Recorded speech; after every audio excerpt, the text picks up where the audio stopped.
actually, no need to be serious, okay? Bismillahirrahmanirrahim.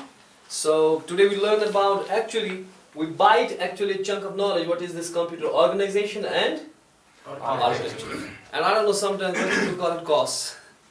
Okay? It's computer architecture and organization. So we are saying on one side we have a software. We have what? A software that is applications. That's application, any application. Do you understand? Like what? What application? Like you have? Word. Microsoft Word, okay? You are using a browser. You may use something else. That's all application. And application basically, when you try to run any application, you have to see what algorithm, number one. Okay? Then you use some programming language. Maybe what? C++. Any programming language. Now, basically when you divide, actually you got the thing like object code, then you are giving it to the lowest level software, that's a compiler. That's what? Compiler. Remember one thing, why we give compiler, and in Java we don't actually have this stuff like we object code. Why that? Because compiler on the right side sees the hardware. Okay, understand what I'm saying? This is where we understand what is the architecture. Because compiler on one side sees what's the hardware. In the hardware side you'll see, for example, what kind of registers I have. Okay? What kind of instructions I have. How much instructions I have in my hand. So what kind of things I will be doing. How to convert this object code into machine language. We have to also link. Okay? There is a linker also which links the another files together. Yesterday we were doing linking 3 files together in a project, right? We created a project and start linking things. Okay? And we had actually converted to machine language. Means we actually have to know what the hardware is exactly. That's how then only we can convert our language into the machine language. Is it? So compiler actually is directly seeing the hardware. Okay? It's directly seeing the hardware. Which one? Compiler. Okay? Your programming language is a programmer, you don't know actually, when you write a C program, you have no knowledge maybe of what registers the system has. What you're writing for, the program you're writing for, say from 32-bit processor, it may happen to be 64-bit processor, you never know. You're writing your C programs as beginners and you don't know the architecture and organization of your system. You have no knowledge, but you're writing. But actually who is mapping this gap? It is actually the compiler. That's what we're trying to do. We're trying to map the gap from application to the actual physics. You have an application and you have physics on the downside. Understand what I'm saying? Huh? Don't go run by the recording at all. Try to understand the concept. This is a very important concept. People maximum times skip this concept. I don't know why. Okay? So I'm saying application and I'm saying physics. We have to map the gap. We have to actually map this application out of the physics where the electrons run, where actually what happens is what you want that happens. Okay? So we are trying to build this abstraction levels one-on-one. So I'm saying build an algorithm, write a programming language, give it to the OS and compiler. The compiler converts to executable code because it knows the hardware. It actually knows what? Hardware. Right? But there's a problem in it. There's a problem in this approach. If we do like this, we say, hey, compiler, work on a hardware, there's a problem in it. This is what happened before 1960 when people write an architecture and implement it.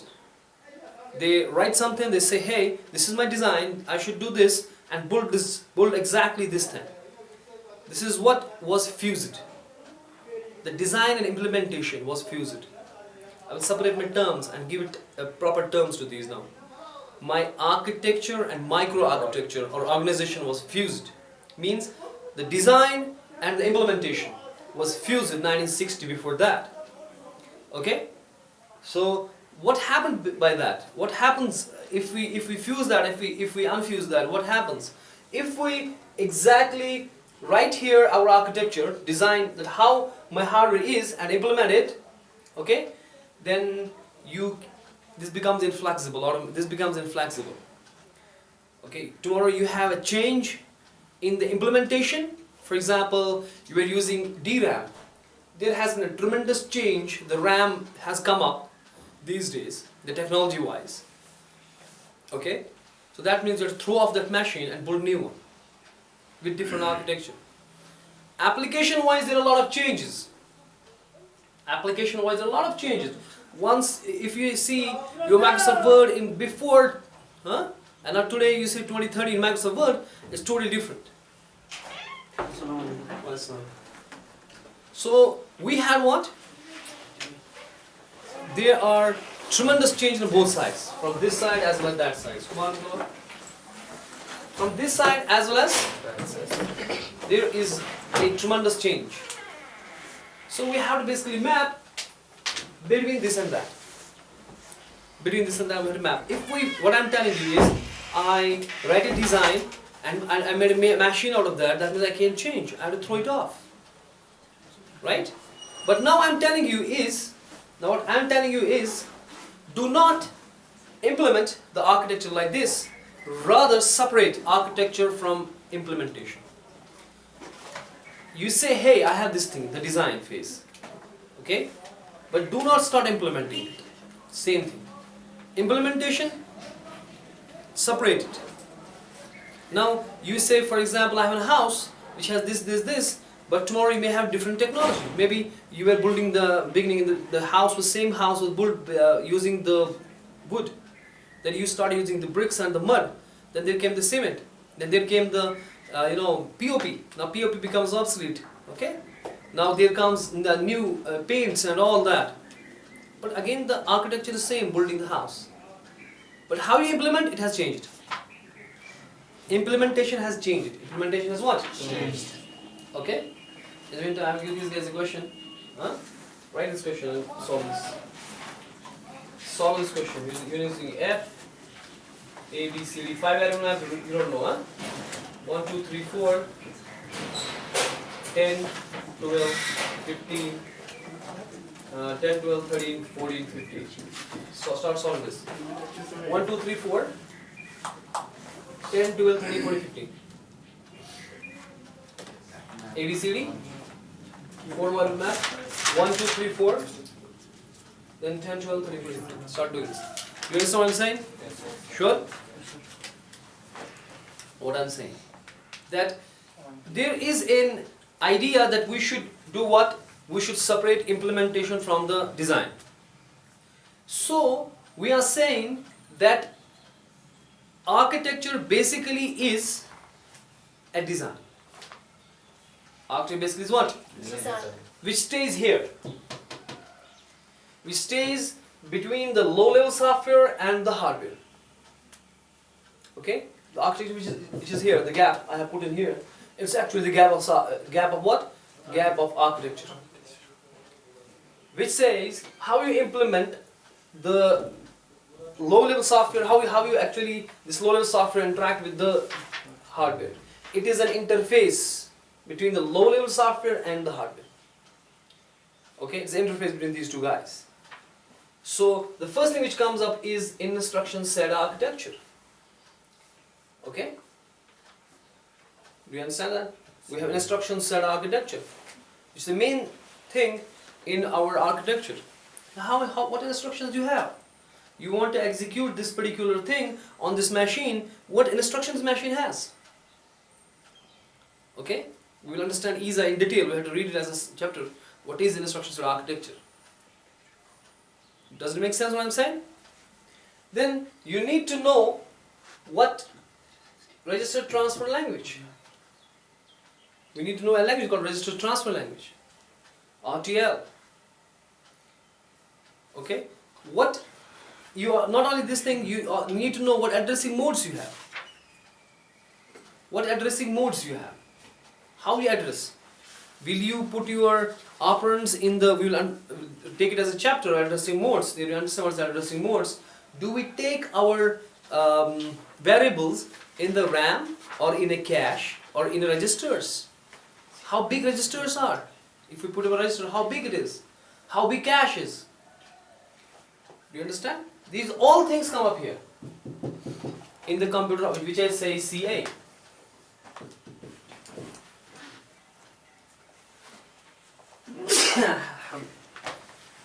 Chilka, what was that?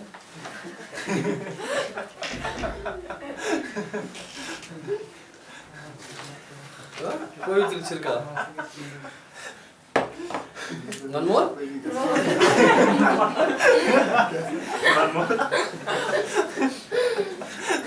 Okay? So there are sometimes, the Pavitra Chirka happens. So what I'm saying, so you need to come up here and design something. The most important thing is in a structure set architecture. Now, before 1960, you had an structure set architecture. You understood what registers we have and all that. And we started implementing it. But it has a drawbacks. Do not design and implement. We say we have a car, for example. It does this thing and that thing. It has a carburetor which pumps oil. Okay, from the tank and all that. We have this engine which generates energy and all that. But don't start implementing it. Why? Because if you start implementing the same stuff, you can't then change. Right? You said you have a carburetor which pumps oil. Now today you have the processors in that, okay, which is not mechanical, which is 100% automatic, which brings oil. Even single drop is saved. Euro 3, when started Euro 3 in our cars, in the motivation when they started putting computer in it. In Cadillac today we have around 50-60 computers in it, processors in it working together. You can do that. You can use totally different technology to build up your ICs. The way we have gone VLSI technology, is it? Every time we are squeezing our circuits, yesterday I was seeing that they have built a chip of a grain size, rice grain size, and they can make up a tremendous smaller. They will have a smaller devices. Smaller devices means faster devices. Okay. How nanotechnology has changed. The nanotechnology is changing and changing. The way we use mobile phones way back, it was big and of no functionality. Today we have small devices, so powerful. It's because of these condensing of chips. When you could condense chips, the Note 2 today you have, okay, Samsung Note 2 if you have in your hand, right? That processor which it had, we would have drummed it in servers before. You would have drummed it, the server will have this much of processor. A big server will have this processor. And today you are in a hand, such a big processor, and possible to put up in a small device. Because technology is changing. But if you fuse instructions, architecture and the implementation, you literally throw off this whole machine, you throw out this architecture and write new architecture and all that. We say, write architecture, design, but do not start implementing it, okay? But implement it separately. How you implement it, that's not architect's job. Let it be the organization, macro architecture, who actually implement it. This is what Intel is doing. Intel is, x86 processors, we have x86 processors, what do you call them, x86, 8086, okay, 386, 486, and so on. Then Pentium 1 and Pentium 2, then came the 3, then P4, after P4 we started dual cores, then quad cores, and it's going on. Architecture is same. Architecture is same, that maybe von Neumann, okay? We have a lot of architectures like that's control based. We have data flow based architectures also. We have totally tremendous architectures these days going on, okay? Well, we have data flow architecture, which we will take up. What is the data flow architecture? What is control flow architecture? What is von Neumann conventional model and other models? Okay, we'll see that. We'll read them. These are really intriguing concepts. So what I'm saying is, the architecture was same, x86, and we have come up and changed it. We started changing it. We started what? We started changing this. No architecture. Sorry, implementation. Why we separate architecture from organization?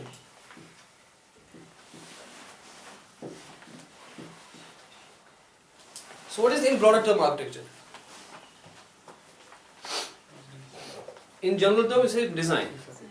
And here we say abstraction of these levels. To read about these levels is Archimedes architecture. Is it?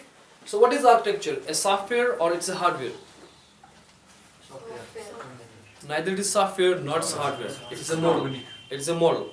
It's what? Computer architecture is a model. It's neither software, write down. It's not hardware. It is a model. It is a contract. Let's write down. It's a contract between lower level software and the hardware.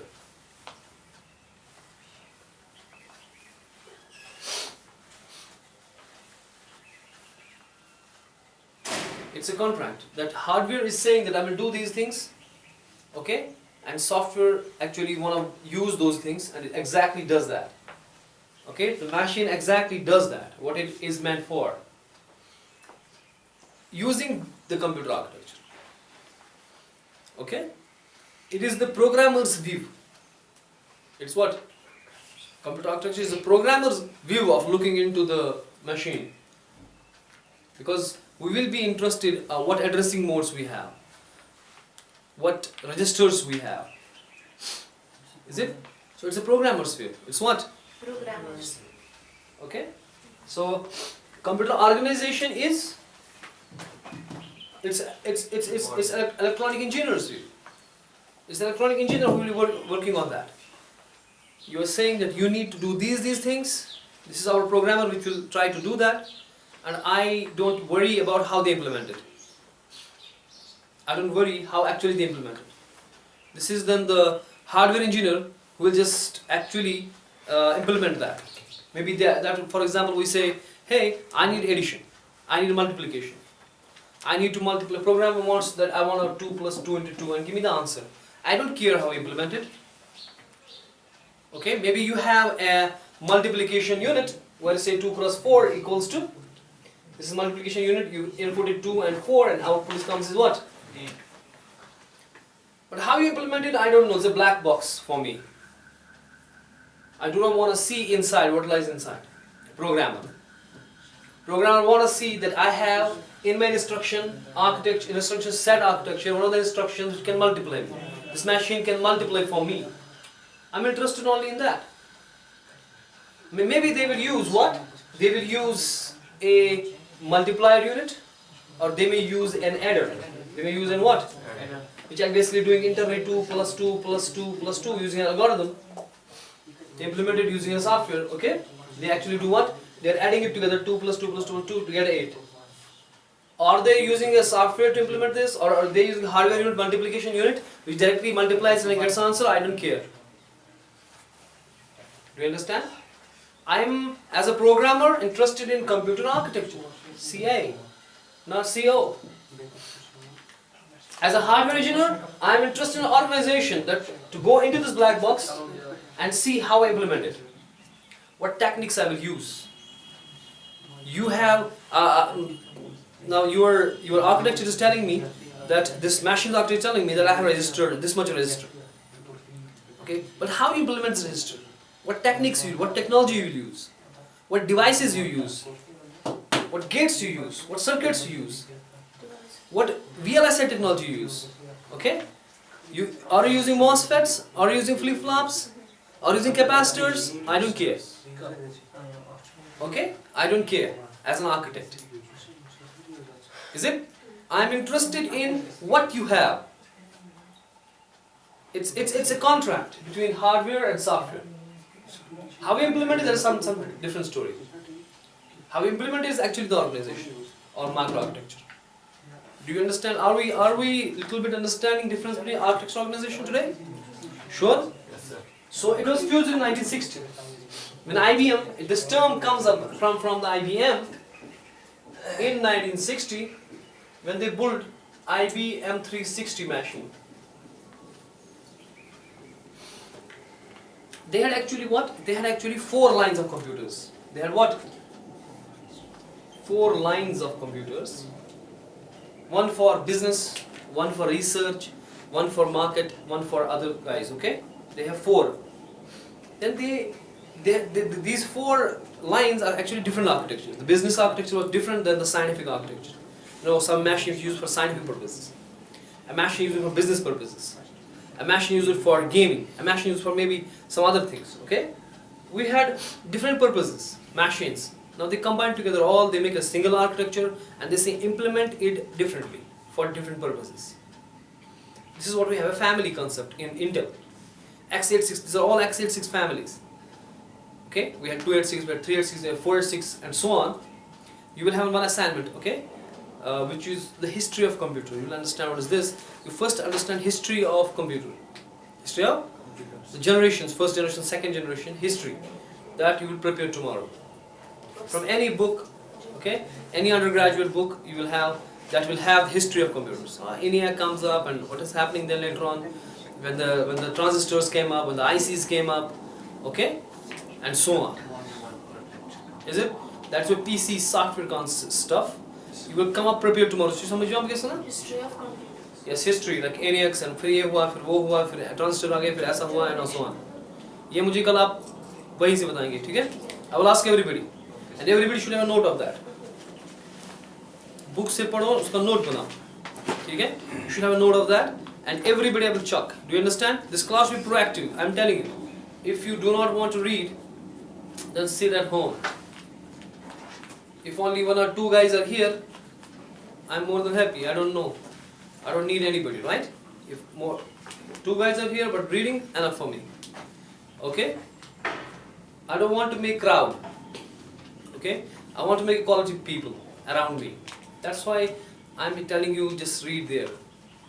Because maximum times the people are theory, this is not theory. This is something a boss subject.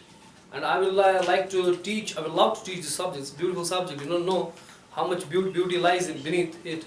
The thing is that you have to come up.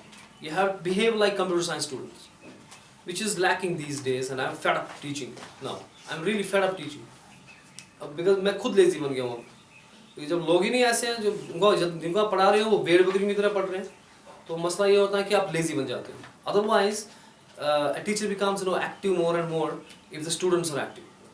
And I became lazy day in and day out. Lazy. Day in and day out I became lazy. I had so much of fervor to teach.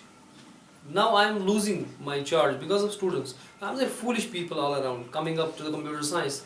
What they should go to the, read arts and all. They come up in computer science, unfortunately. They have no zest and zeal to learn. So what I'm saying to you is, if you want to come here, you're welcome. But be proactive. Come up with the preparedness. Okay? This is a well-known scientist who said, opportunities are for those who are prepared. Okay? Opportunities are not for anybody else. It's for those who are prepared. So make your brain prepared that this is something different. This is where you learn something big. Okay? So for that you have to work harder. There's no alternative. Then you have to work harder. So you have to go to the home. You have to come up with the book. Okay? And you have to start reading. Which you have, maximum times students have stopped reading. They go to the teacher, they think, okay, it is it. I will have a copy of this. This is enough for me. Maybe I go to another teacher, something like in college and all. Don't do that. Open up a book and start reading from the book. Okay? Wherein you actually do what? Come up with the history. You understand what I'm saying? The history of computers that should be on every day. I will give you some assignment. That assignment will not be from PC software stuff, but also some advanced topics. Okay? Like I would say, what is a Cray? Because there was a, IBM started working on a Cray. It's an example of what we discuss at the end of this architecture organization introduction. Okay? As an example, what is the Cray? What is superscalar architecture? What is vector processing? These are little advanced, not advanced, but people are reading it way back. Little advanced topic, but you have to know all these things. But this will happen only, we can make this subject something where we understand what is core doing. Multi-core, we'll discuss multi-cores. Only when you are what? When I feel you are the guys who deserve these things. But when I feel you are just an ordinary people, then I will wind up and start seeing what is in the syllabus and try to finish it up. Do you understand? So, it is up to you. And I'm again warning, if anybody don't want to read, stay at home. You will find nothing here, you get bored day in and day out. Okay? So what is architecture versus organization now? So in 1960 we said we had 4 lines of computers in IBM, okay? And IBM does what? Have you finished doing this? Yes, sir. You're not telling me? Because you have to do another question. अभी कर ही नहीं। अभी कर रहे हो? सुनो। So what I'm saying is, I'm saying 4 line computer, 4 line of different things. We said combine this, make one architecture and implement. That's what x86 families does. They are made way back when they were 8-bit processors. Okay? They're 8-bit processors. And then they have come up to the 128-bit, not today. 64-bit is in the vogue and 128-bit is coming up. So what I'm saying is, they have gone so far, architecture is same. It is only the organization which are changing. So I myself was telling people that architecture is dead. 3 years back, 4 years back I was telling people that architecture is dead, organization is kicking. But today, we have come up a new realm. 1 or 2 years back, we started totally different architecture. It's also now. Do you understand? Architecture was dead because if you see x86 family, I read from the Dizosima that advanced computer architecture book, that I'm not talking about undergraduate books, I'm taking graduate books, after graduate, postgraduate books, that architecture was dead because x86 they stopped architecture. And what they were kicking on is organization. They implemented different way, but the same von Neumann stuff, for example. What is von Neumann doing? What is this architecture? What is control flow architecture? Huh? What is data flow architecture? We'll be discussing these terms. The big terms. We will understand these all. What is data flow? And we have to understand the programming language and computational model then. What is that? Okay? And they have come up a long way. Same architecture. So architecture was dead. This is what I used to tell people, that architecture is dead. Organization is kicking, but today we have different architectures. It is so, maximum time people used to say that there is no future in when you read computer architecture, you are not actually reading this for building a system, for building a new system. You're not using it only to understand. You're using only to understand because architecture will not change. But now things have changed. You can read computer organization and architecture basically to build a system which is more efficient. Build a system which is more faster. Okay? You have one architecture, for example, and now you implement it organization in different way. For example, a faster, okay, but costlier system. But if you build a faster and costlier system, there is your market business will be down because there will not be people who will buy it. There is a one class of people who will buy it, but another class of people want it cheap, okay, but slower. Then some people who want to buy it, which is business oriented. Some people who want to do business transactions on it, they need computer like that. Some people who need to do scientific computations on that, they need computer like that. Some people who need it for ICU. For example, there is a hospital, there is an ICU where they need a real-time systems. Real-time systems actually do what? They are not worried about interface. Because if you see Windows 8, a lot of graphics, a lot of computation is wasted on coloring, graphics, shadows, transparency, a lot of things. You don't need that, you need performance. You need, if some input comes, it should do the job. If, for example, the heart is sinking, it should open up the ventilator for the patient. It should not worry about the looks and graphics and colors. It should do whole computation on what? On the process, on a job. This is what we call the real-time systems. If, for example, a system is monitoring the radar and is monitoring the sky, that the enemy is coming or not, it should not worry about the graphics and looks and all. What should you worry about? You should worry about that if the enemy's plane is visible, it should contact the missile system to fire. If, for example, you see in the Israel they have the missile guard. Okay, they have the battery, what they call is the anti-missile battery. If missile comes in anywhere into the territory, they have a missile system which they fire the exact to that target and they destroy it in air. They have anti-missile target batteries there. So the systems which are monitoring that piece of area, they will not worry about the graphics and all, they will worry about what? Stimulus and response. quick response to the stimulus. That's their job. And we can use same architecture, but organization is different. Implementation is different. Do you understand? Yes, sir. But if you have a, a system to say, for example, we need a fancy system. People who use at their homes, they want a colorful desktop and all that. Even they do nothing on that. Maybe they watch a MP3 music on their headphones and they know nothing about computers, right? But they want, oh, this should be fantastic. The color should come up, and all that. And at that moment, you want graphics-oriented stuff and all. You don't need that much performance. There are users who have different tastes and different actually needs. And you can do that using same architecture but different organization. So what is architecture? It is a software or a hardware? It is a model. Sometimes we put up hardware into it also. Why? We'll discuss tomorrow. Sometimes we put up. Otherwise it's a model. It's not hardware. It's not. It is a contract between low-level software. Okay? Does it make sense? Yes, sir. And organization is the realization of architecture. If you write it like this, organization is a equation भी है वहाँ पे. So okay. Organization is the realization of architecture. How we actually implement it. So do we have a little bit of knowledge today? So that's all for today.